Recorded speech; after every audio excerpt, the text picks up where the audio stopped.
So ಯಾರ ಬಗ್ಗೆನೂ ಅಷ್ಟೊಂದು ಯೋಚನೆ ಮಾಡಬಾರ್ದು. ನಮ್ಮ ಅಪ್ಪ ಅಮ್ಮನ ಬಗ್ಗೆ ಯೋಚನೆ ಮಾಡಿದ್ರೆ ಮುಂದೆ ಏನ್ ಬೇಕಾದ್ರೂ ಮಾಡ್ಬೋದು. ಆದ್ರೆ ಕೆಲವರಿಗೆ ಅಪ್ಪ ಅಮ್ಮನೂ ಇಲ್ಲ, ಅಂಥವ್ರಿಗೆಲ್ಲ ಏನು ಮಾತಾಡೋಕ್ಕಾಗಲ್ಲ. ನಾವಿದ್ದೀವಿ, ಸಪೋರ್ಟ್ ಮಾಡ್ತೀವಿ, ಬಟ್ ಅಂತ ಪ್ರೀತಿ ಕೊಡೋಕ್ಕಾಗಲ್ಲ. ಆ ಪರಿಸ್ಥಿತಿ ನಮ್ಮ ಲೈಫಿಗೆ ಬರಬಾರ್ದು. ಚೆನ್ನಾಗಿರ್ಬೇಕು, ನಾವು ಬದುಕಿರೋವರೆಗೂ ನಮ್ಮ ಅಪ್ಪ ಅಮ್ಮ ಚೆನ್ನಾಗಿರ್ಬೇಕು. ಕೆಲವ್ರ ಅಪ್ಪ ಅಮ್ಮ ಇದ್ರು ಇಲ್ದಿರೋ ಥರ ಇರ್ತಾರೆ, ಇನ್ನು ಕೆಲವ್ರ ಅಪ್ಪ ಅಮ್ಮ ಇರಲ್ಲ, ಇನ್ನು ಅಪ್ಪ ಅಮ್ಮ ಇದ್ರು ಅವ್ರ ಪ್ರೀತಿ ಸಿಗಲ್ಲ. ತುಂಬ ಪ್ರಾಬ್ಲಮ್ಸ್ ಇರುತ್ತೆ ಲೈಫಲ್ಲಿ. ಸೊ ಲವ್ ಅಂತ ಹಿಂದೆ ಬಿದ್ದರೆ ಎಲ್ಲನೂ ಮರ್ತ್ಬಿಡ್ತೀವಿ. ಸೊ ಖುಷಿಯಾಗಿರ್ಬೇಕಲ್ವಾ. ಸೊ ನನ್ನ ಮಾತು, ನಾನು ಇಷ್ಟಪಟ್ಟು ಮಾಡಿದ್ದೀನೋ ಕಷ್ಟಪಟ್ಟು ಮಾಡಿದ್ದೀನೋ ನನಗೆ ಗೊತ್ತಿಲ್ಲ. ನನ್ನಿಂದ ತುಂಬ ಜನರ ಲೈಫ್ ಏನಾಗಿದೆ ಅಂತ ಗೊತ್ತಿಲ್ಲ, ತುಂಬ ಹತ್ತಿದ್ದಾರೆ ಅಂತ ಗೊತ್ತಾಯಿತು. ಸೊ ಅದರಿಂದ ಬೇಜಾರಾಗಿದ್ದರೆ ಸಾರಿ, ನಾನೇ ಕೇಳ್ತಾ ಇದ್ದೀನಿ ಸಾರಿ. ನನ್ನಿಂದ ಬೇಜಾರಾಗಿದ್ದರೆ ಎಲ್ಲರಿಗೂ ಸಾರಿ ಸಾರಿ ಸಾರಿ, ಓಕೆನಾ.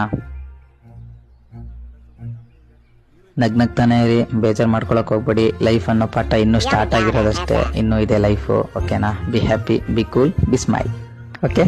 ಐ ಲವ್ ಯು ದೋಸ್ತ.